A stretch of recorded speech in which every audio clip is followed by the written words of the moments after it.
Of attraction جی کا جی جی کہ حوالے سے باتیں، تو وہ ہم وہاں پر شروع کرتے ہیں تاکہ کچھ تھوڑی سی باتیں یا وہاں سے چلتے ہیں جو خیال کا قانون ہے، یعنی ہماری تھاٹ کا.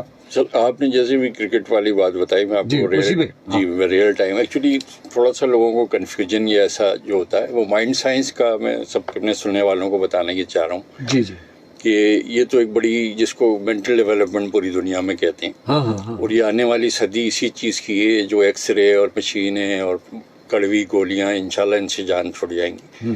بیسیکلی جو یہ ایک سائنس ہے، اس کو ہم ہولسٹک، اس میں جیسے اس کو ہم میگنیٹک جو ہے یا انرجی میڈیسن ہم اس کو جامعیت کے ساتھ جی کہتے ہیں. ہاں. اور اسی میں نیچرل تھراپی وغیرہ، یہ میں نے آج تک کبھی اپنی ویڈیوز میں یا اس میں کبھی کسی کو نہیں کہا کہ جی ادرک پی لیں فلانا فلانا. یہ جو ٹیپنگ والا سسٹم ہے، یہ پورے جسم کی جو ڈفرینٹ پارٹس ہیں اس کی ٹیپنگ وغیرہ، اور انرجی جو ہے تھرو جس طریقے سے سورج سے پھر وہ اس کے کوریڈور اور یہ سارا کچھ ہے، یہ انٹائرلی ایک تھوڑی سی ڈفرینٹ چیز.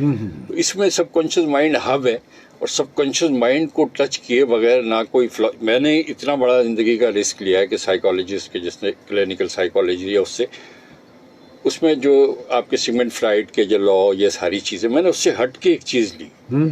اور جس طریقے سے میں نے پچھلے کسی پروگرام میں یہ بتایا تھا کہ جو مونکس ہوتے ہیں اور جو بدھسٹ ہوتے ہیں یا جو میرے انڈین گرو وغیرہ تھے، ان سے یہ ساری چیزیں سیکھی. اور الحمدللہ اس میں کہیں مذہب کا ٹکراؤ نہیں ہے. ہاں. کیونکہ مجھے یاد ہے کہ انہوں نے مجھے بڑا ایک ویسی بات کی تھی. انہوں نے کہا کہ میٹا فزکس پہ بات ہو رہی تھی، کہنا یار آپ کی تو ساری کتاب وہی ہے.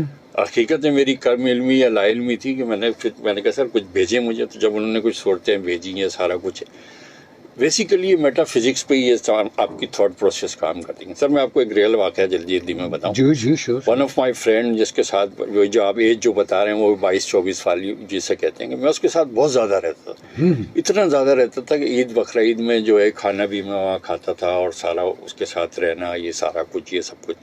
بلکہ میری والدہ بھی کہتی تھی جاؤ تم تو اپنے وہیں پر ہی، اس طرح.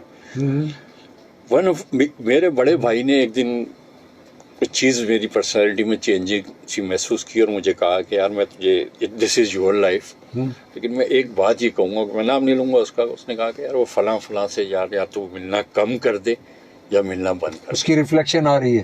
تو میں نے بولا کیوں؟ کہتا ہے یار یہ تیرا مزاج نہیں ہے کہ چلا دو، مار کر دو، یہ سسٹم یہ ہے، یوں کر دو، اس ملک سے چلے جاؤ فلانا. یہ کہتا ہے یار تو جب بھی اس کے ساتھ ہوتا ہے، یا یہ جو تیرے اندر جو چیزیں اینگری تھاٹ ایگزیکٹلی جو ایمرج ہو رہی ہیں، دس از ناٹ یور پرسنالٹی، اور یہ بالکل نئی چیز ہے. اور حقیقت ہے کہ سر میں نے جب اس چیز کو بھائی کی عمل کیا تو کافی حد تک میرے اندر چینج ہو گئی تھے تھاٹ پروسیس کی. اب ہر ایک چیز کی نا ایک روٹ کاز ہوتی ہے، اس کا ایکچولی کیا تھا ٹھہراؤ آ گیا. ایگزیکٹلی ہم ہر چیز کی نا روٹ کاز کو دیکھتے ہیں اس طریقے سے. بہت سارے میں کیسز ڈیل کرتا ہوں، یہ سارا روٹ کاز یہ تھی کہ اس کے والد گورنمنٹ کے ریٹائرڈ تھے جی، اور ریٹائرمنٹ کے بعد تقریباً وہ 6 منتھ تک جو ہے بیچارے وہ چکریں لگاتے رہے. اپنا جو اینڈ بینیفٹ ہوتا ہے اس میں پینشن اور یہ وہ روزانہ وہ جو وہاں کے بابو صاحب تھے، یہ ہوا اچھا یہ آ جانا. ایک دن ایسا ہوا کہ بقول اس کے میرے دوست کے کہ یار والد نے کہا کہ بیٹا آج تو جو ہے نا وہ ہو ہی جائے گا، کیونکہ انہوں نے اس ایک ان کی پلاٹ کا جو ہے کچھ کام وام بھی شروع ہو رہا تھا، سسٹر کی اس کی شادی وغیرہ بھی. وہ جس دن وہ وہاں گئے اس نے پھر وہی جواب دے دیا کہ ایک ہفتے. وہ کہتا ہے کہ بس وہ والد میرے نکلے گورنمنٹ آفس سے اور تھوڑی دور چلے اور ان کو ہارٹ اٹیک ہوا، ان کی ڈیتھ. اب آپ سمجھ رہے ہیں، اب وہ اس کے ذہن میں بھر گیا پورا، اب وہ دھند بھر گئی. بالکل وہ بہت خطرناک قسم کی. اب وہ تلخی اور وہ جو بھی چیز تھی بٹرنیٹ جو تھی، وہ اس کی جو ہے سسٹم کا حصہ بن گئی کہ یا تو سسٹم ہی ایسا ہے میں یہ کر دوں گا وہ کر دوں گا فلانا. تو اس کی پرسنالٹی میں یہ چیز آ گئی. تو وہ بھائی نے کہا کہ یار یہ ناشکرہ پن اور یہ ساری چیزیں یہ وہ فلانا تمہاری اپنی پرسنالٹی میں نہیں ہے، تو یہ تو میں اس وجہ سے کہتا ہوں اور یہ چیز ایسا ہوئی. تو یہ جو سنگت والی بات یا جو تھاٹ پروسیس کی جو میں یہ کہتا ہوں وہ یہی ہوتا ہے کہ اگر آپ کی اس طریقے کی پرسنالٹی ہے، اور یہ تو پوری ایک سمجھ لیں کہ ریسرچ ہے سر کہ 45 ڈیز اگر آپ کسی ایک صحبت میں گزاریں تو بالکل آپ کاپی ہو جائیں گے.